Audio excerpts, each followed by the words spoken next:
I spoke at a conference, and my spot was the future, looking around the corner. If I was starting my practice again, what are the things I might think about, knowing what I know today that I didn't know when I started my practice 20 years ago, or 18 years ago, whenever it was. One of the things I talked about was, amongst many others actually in my slot, was fee compression, in that we had to be mindful in a world of fee compression that we could still charge for value, but that we were willing to explore different ways, particularly to attract young people into getting wealth management advice. Yeah. A journalist in the audience wrote it up as, if Lee Robertson starts again, he will just undercut every other advisor, which is nothing close to what I said, but that's how it was reported. And of course, you get the 20 or 30 rent-a-gobs who come on, who weren't at the conference, didn't hear it, haven't bothered to watch the video, haven't read the transcript, but have an opinion. Yeah. Which actually, and I'm ex-forces, I used to play rugby. I generally don't, I've got nothing left to prove to anyone in my sector. But you still go, what? Really? So that's a specific example. And what I'm not is a 25-year-old woman or a first jobber who said something on social media and got savaged. I'm willing to step in a room with anyone and explain my point of view quite forcefully if need be. But that would be the specific example. But not everyone's as robust as I am or as experienced as I am, I guess.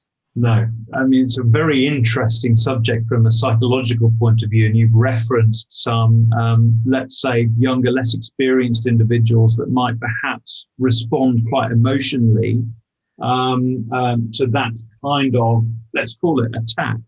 There's some very interesting research from the 90s called the amygdala hijack.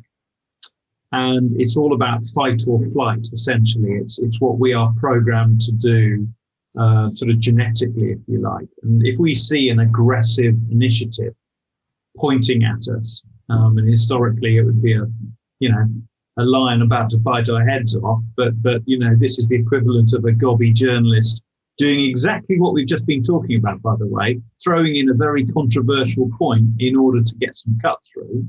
Yeah.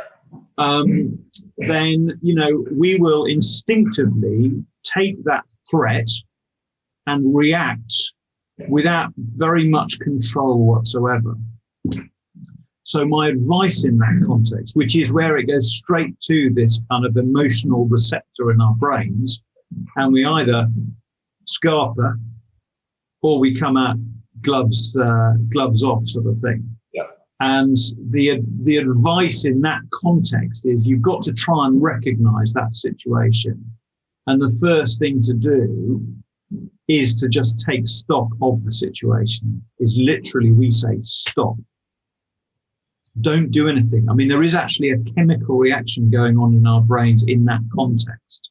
And it typically takes about 6 seconds to dissipate.